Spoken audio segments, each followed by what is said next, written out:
Hey guys, Sam Mosapor here, and welcome to my channel. Today I'm going to be showing you how to arrange a track as best as possible for hip hop and trap. This can apply to other genres as well, but this is what I found the most useful in terms of preparing it for artists and rappers to jump on. Okay, so as you can see here, I've outlined the structure.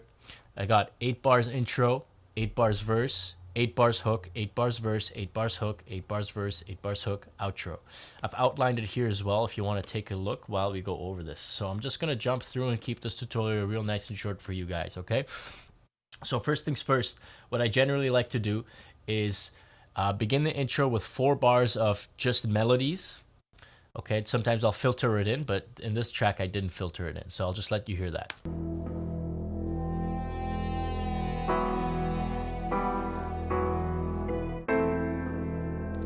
So that's 4 bars, okay? It goes 4 bars here.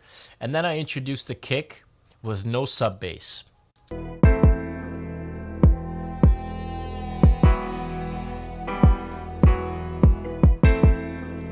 So that's still part of the intro. And then when the beat actually drops in, I introduce the sub bass and an element that could be considered a hook or part of something that keeps the song interesting and novel. For me, it's this sound. Okay, I'll play it together.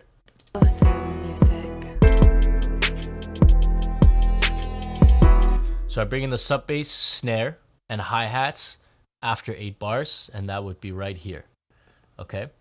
Next, what you have is your hook, and in your hook, you wanna bring something in. So as you can see here, I'm gonna rename this chords. No, this is the bass.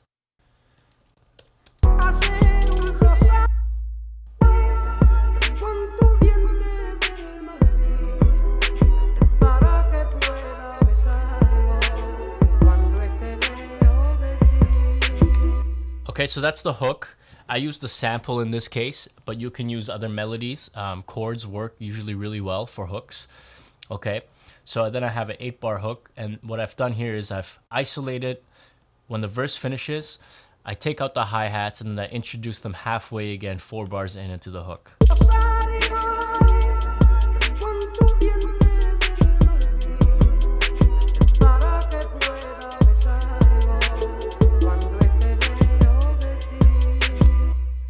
Next, what you want to do is take out the drums for the verse and keep it melodies again.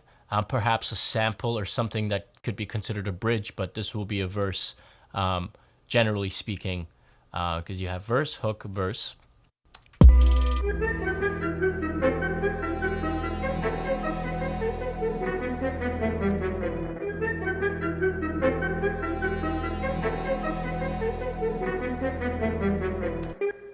Okay, so, and then I bring in the snare. So 4 bars into the second verse, I bring in the snare.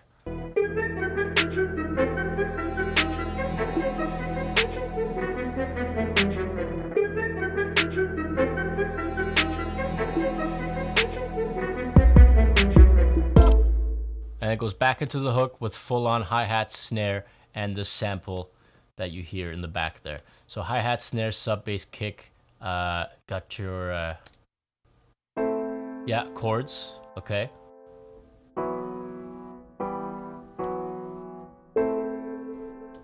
Okay, so that's the hook.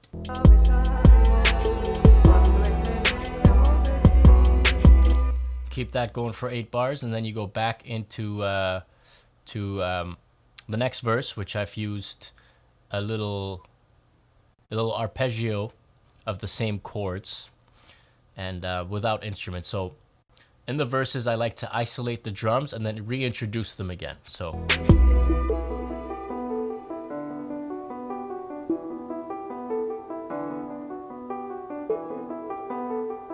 okay, and then I introduce the second part of the third verse again with a snare. So in this second verse, I did it with a kick. In the third verse, I introduce I bring it back with a snare so that it can go into the hook, and the snare just carries on. Or sorry, second verse I introduced it with a snare. In the third verse, It's similar to the intro where it's kick and a couple melodies, and perhaps maybe also your chords.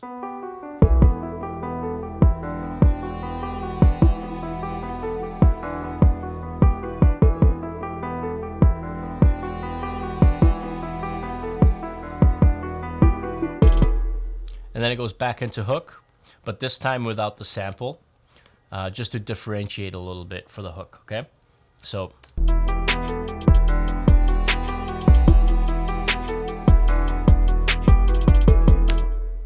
yeah, so I'm just gonna mark some extra things here, including hi-hats for the first verse, okay?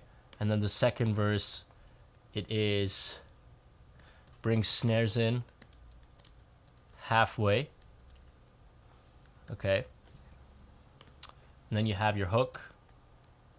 Again, it's pretty obvious, so I don't need to put that in there, but you bring the hi-hats, I'll just put it in, why not? Hi-hats, again. And then, again, verse. What I like to do is take out drums,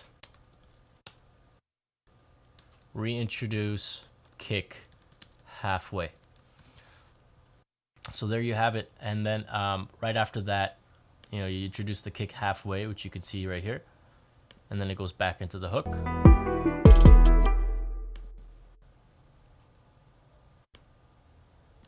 And then it's 4 bars outro. So this is the format that works really well for rappers and singers because they naturally just know what to do when it's introduced in such a way. They might choose to do the hook before the verse and then bring in the verse, so they might flip these. They might go hook, verse, hook, verse, hook, verse, but generally speaking, it goes intro, verse, hook, verse, hook, verse, hook, outro.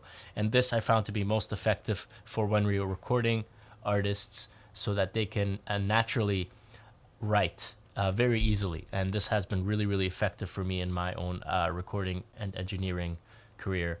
So hope that's been useful for you guys. If you have any questions, leave a comment. And I'll make these drums available for you on my Patreon page, which I'll put a little card, and I'll also put it in the comments as well. So you can go and get those drums for a small monthly fee. And on top of that, there's other good stuff that you can sign up for on there as well. So just one last time, you have it right here. And yeah, thanks for tuning in, guys. I appreciate your engagement. And if you like this video, subscribe. If you have any ideas, do let me know. I'd be more than happy to do more tutorials for you guys. Okay, thanks for watching. That's all. Bye-bye.